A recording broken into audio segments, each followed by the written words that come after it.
Hey, what is going on guys? RvzStealth here, and in today's video, I'm going to be giving you guys my opinion on the best AD carries for patch 6.6. So first up is Ezreal. Even though Ezreal has been nerfed a little bit these past few patches, the fact that he does have two dashes in his kit, being Flash and his E, and that he can kite really well, I still do think that he is a very solid pick for solo queue. He's got a very strong early to mid game. Once you do get Iceborne Gauntlet and you have your Mirror Mana stacked, you start to do a ton of damage in that mid game, and you could just kite around really nicely with the Iceborne Gauntlet as well. He does have pretty good poke too with his Q. He does have the gap closer on his E, which makes him one of the safer AD carries in the game. His laning phase is also really safe because if you're either new to Ezreal or if you are in a harder matchup or you're getting poked out of lane, then you can just farm with your Q if you need to.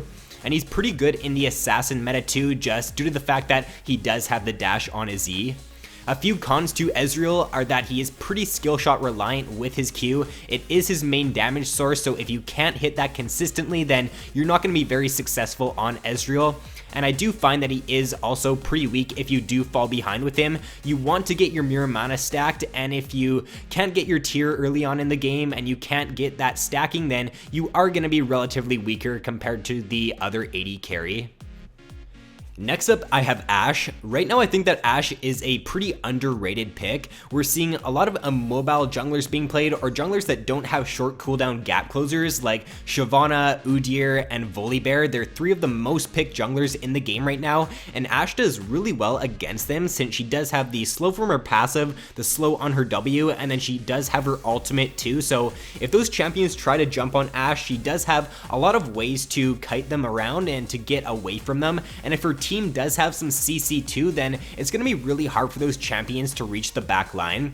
She does have the vision with her E, which is a really nice part to her kit. Whenever I'm playing as Ashe, around the 3-minute point, what I like to do is I throw my E over to either the enemy's blue buff or red buff, so then I'll know where they are on the map, and then I'll know if I can go aggressive in the laning phase or if I need to back off.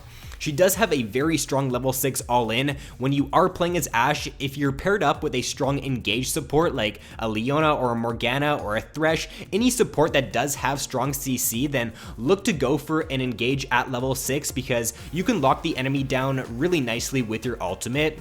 And one ultimate in the mid to late game could end up winning your team the game too, so that's a really nice part to Ashe's kit, just the fact that she does have good pick potential. And she is also one of the longer ranged AD carries in the game, so that's nice for just poking out the enemies in the laning phase and for staying safer in team fights. One con to Ashe is that she does not have a gap closer, so you do have to be careful about your positioning when you are playing her. Next up, I have Sivir. So right now, Sivir is my go-to AD carry. I just really like that Sivir is so versatile. You can pretty much pick her into any matchup, and you can still go at least even in the laning phase. She can win the lane most of the time as well, as long as you know what you're doing on Sivir.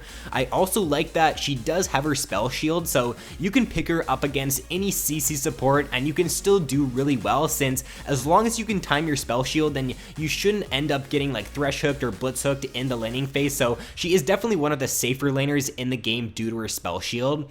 She's got the auto attack reset on her W, which allows her to trade really nicely in the laning phase, and her W also does it crits now. If your first auto attack that you use crits when you use your W, then the consecutive Ws after that, when they bounce to minions and if they bounce to champions, will also crit for a pretty good amount of damage. So that just makes her team fight a lot stronger now, and it also allows her to wave clear even better, as if she needed better wave clear though, because Sivir is one of the strongest wave clear AD carries, if not the strongest in the game. She does have pretty good poke as well with her Q, and her ultimate is a really strong ability for solo queue. You can use it in so many different situations to either engage, you can use it to disengage, and overall it's just a great ability for just keeping your team safe and for catching enemies out when they are out of position. And a few cons to Sivir are that she is a shorter ranged AD carry, so if your spell shield and your E are not off cooldown, then you do have to be careful about your positioning because you can get picked off pretty easily. Next up, I have Jhin. So right now, Jhin is definitely the AD carry I'm having the most fun on, and I've found that I've had pretty good success on him as well. He actually does have one of the highest win rates right now for any AD carry, and his pick rate is also really high up there. It's like 20 or 25%. So a champion that has a high pick rate and also has a high win rate means that they're pretty strong, and I'll go into detail here about why I think Jhin is a pretty good pick. So he really doesn't have a weak point to his game. He's strong early, mid, and late game. His wave clear is also pretty good. He's got his Q and his W, which he can use to clear out the wave. He's got a really good, or he does have really good kiting potential in his kit, because whenever he does crit, he gets movement speed, and whenever he does auto attack a champion or your teammates auto attack or use a spell on the enemy champions, he can stun them with his W, so it just allows him to kite around really nicely and stay safe in team fights. His ultimate is a really good part to his kit as well. You can use this to catch out enemies if they are trying to get away and your team is chasing them down, or you can use it as well to just finish off low health targets in a team fight. So overall, it's a really good ability. His burst is also pretty surprising, because once he does get that fourth shot, he'll get the crit and it will do a lot of damage. So when you are playing as Jhin, use that to your advantage in the laning phase. Once you do have it up, try to zone the enemies out a little bit if you can. You're gonna win the trade pretty much like 90% of the time, because your auto attack is gonna do a lot more damage than their auto attack does. So as long as you don't take a lot of creep damage in the process, then you should be able to win that trade most of the time. And his traps are also really nice for just kiting and for also proccing his W. A few cons to Jhin are that he does not have a gap closer, so you do have to be able to position well when you are playing as him, and in my opinion, he is a bit harder to play than some of the other AD carries, because he's pretty skill shot reliant with his ultimate and his W, and he does need to be able to position well in team fights. And to round out my top 5 for this patch, I have Kog'Maw. So Kog'Maw is back to being one of the strongest, if not the strongest AD carries in the game right now.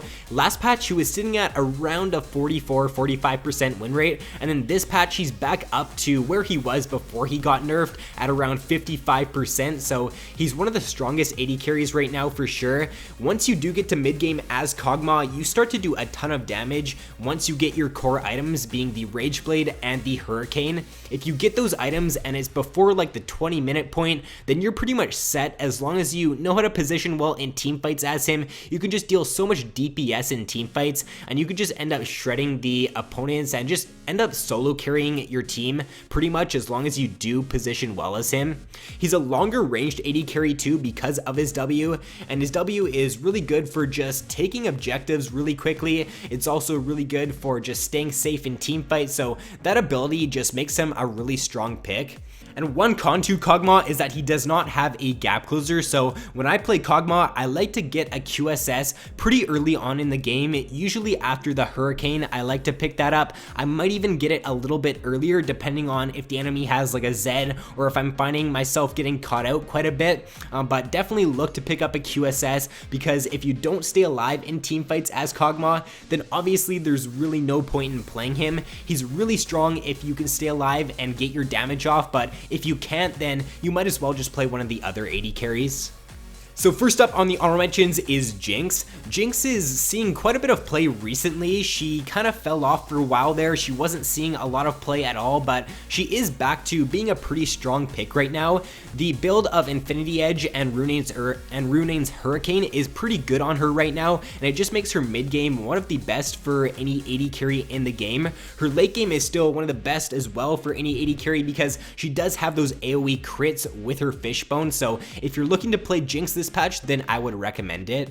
Next up, I have Graves. So even though Graves' AD carry isn't played a whole lot, I still recommend it because he's such a bursty AD carry, and if you pair him up with a strong engaged support, then you can do really well in the laning phase and you can just get a nice snowball going. So if you're playing as Graves, try to convince your support to play a hard engaged support, play someone that does have lockdown, because if you do that, then you can definitely win your lane really easily, and then you can just transition that into a nice snowball into the mid game. And to round out the honorable mentions for this patch, I have Twitch. So Twitch is a really good mid to late game AD carry. His early game is relatively weaker compared to most of the other AD carries in the game, so you do have to be careful in the laning phase that you aren't giving up any kills. As long as you can get your core items on Twitch though, and you can position well in team fights, then you can put out so much damage because he does have the long range with his ultimate. So if he can sit in the back and just spam out his auto attacks with his ultimate up, then he can definitely be a very successful pick.